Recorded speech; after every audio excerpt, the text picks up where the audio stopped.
Saudara-saudari terkasih, hari ini saya ingin merenungkan tentang bagaimana caranya menghadapi orang sulit.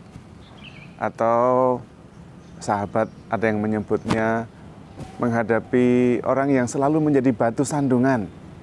Atau kalau zaman sekarang orang menyebutnya toxic person. Ya, orang yang menyebarkan racun. Dalam hal ini kita mesti mengenali sebetulnya level-level orang sulit itu. Ada orang sulit karena memang dia luka batin. Jadi kita harus menolongnya dan mencoba menyembuhkan luka batinnya.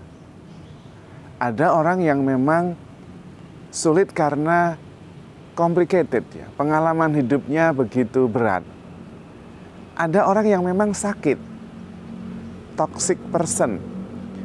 Nah, pada level tertentu kita harus menyadari bahwa kita tidak mampu. Ada orang sakit yang memang harus dihadapi oleh psikiater, orang profesional. Dan kita harus sadar bahwa kita tidak bisa di situ. Tetapi ada yang orang yang memang sulit. Nah, kita harus melihat hal itu supaya kita mengerti bagaimana cara menghadapinya dan melihat kemampuan kita sendiri. Mengukur-ngukur di mana kita mampu. Kalau itu orang yang toksik, orang yang sakit, dan harus dihadapi oleh psikiater, kita juga harus belajar bagaimana cara menghadapinya. Yang pertama tentu berlaku prinsip dalam menghadapi derita. Karena mereka juga kadang-kadang dalam arti tertentu menyebabkan derita terhadap hidup kita. Pertama, kalau bisa menghindari, kita hindari. Karena nanti waktu kita habis hanya untuk urusan itu, tidak menghasilkan buah, tidak berkembang. Tetapi kalau menghindari bukan pilihan, maka kita juga harus menghadapinya. Dan caranya bagaimana menghadapinya? Ada berbagai cara, tetapi yang pertama, jadikan mereka sebagai guru. Dan kita murid, kita sedang belajar. Maka kalau mengalami kesulitan, mengalami sesuatu yang berat, terima sebagai proses pembelajaran. Saya sedang naik kelas.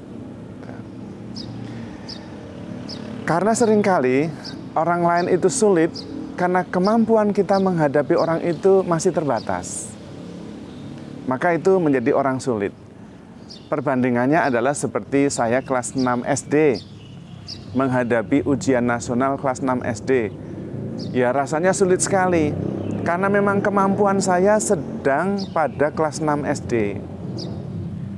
Tetapi, kalau saya makin meningkatkan kualitas kemampuan saya, kualitas pribadi saya bisa menyamai kemampuan pemberi les yang ngajari anak kelas 6 SD. Nah, persoalan yang dihadapi anak kelas SD itu, ujian nasional anak kelas 6 SD itu tidak sulit bagi guru les. Karena kemampuannya sudah jauh melampaui kemampuan anak kelas 6 SD. Bisa jadi, kalau orang itu sulit, kemungkinan karena kemampuan kita menghadapi orang itu belum meningkat. Maka kita jadikan dia guru, supaya makin meningkat. Lalu, dia tidak sulit lagi, saya sudah tahu cara mengatasinya. Maka fokus pada peningkatan kualitas pribadi, jadikan dia guru. Kalau sulit ternyata berat, ya kita harus menempuh yang namanya ilmu bebek. Saya menyebutnya ilmu bebek. Apa yang saya maksud? Bebek itu meskipun dia hidupnya sering di air, karena harus cari makan di air, dia tidak pernah basah ketika air mengenai dia. Karena bulu-bulunya itu mengandung lilin yang melindunginya dari air sehingga dia tidak basah. Kalau bebek kena air basah, bebeknya masuk angin terus. Bagaimana itu diterapkan dalam hidup kita?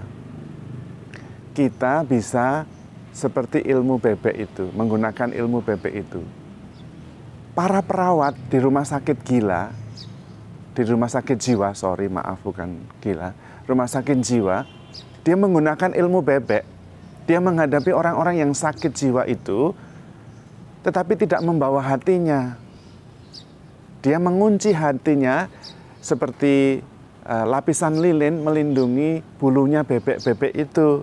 Jadi kalau orang-orang sakit jiwa yang sedang dirawat, dilayani itu, macam-macam, ngamuk-ngamuk, mengata-ngatakan kata-kata yang tidak baik, tidak sopan, para perawat itu sudah biasa, tidak masuk ke hati. Kita itu bisa loh mempunyai yang namanya switch off, switch on, tombol saklar di hati kita. Kita perlu melindungi hati kita sendiri.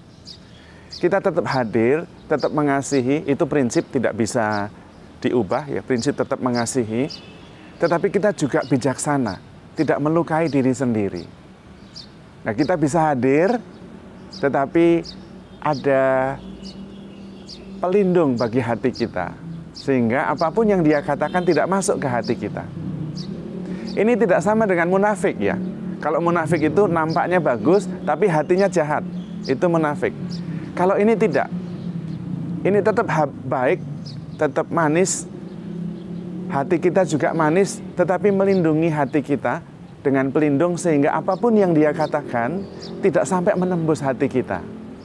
Karena kita sendiri yang bertanggung jawab melindungi hati kita sendiri. Dan karena itu kita jangan memasukkannya ke dalam hati. Karena kita sudah tahu orang ini sakit. Nah, itu ilmu bebek yang juga dipakai oleh para perawat di rumah sakit jiwa. Maka kita perlu hadir dan belajar. Sekali lagi ini peningkatan kualitas kita. Kalau kita bisa meningkatkan kualitas kita, terampil menghidupkan saklar on-off dalam pelindung diri kita, maka kita tidak akan terluka apapun yang dia lakukan. Yang ketiga, ini yang disebut dengan menata pikiran, menata perasaan, menata hati.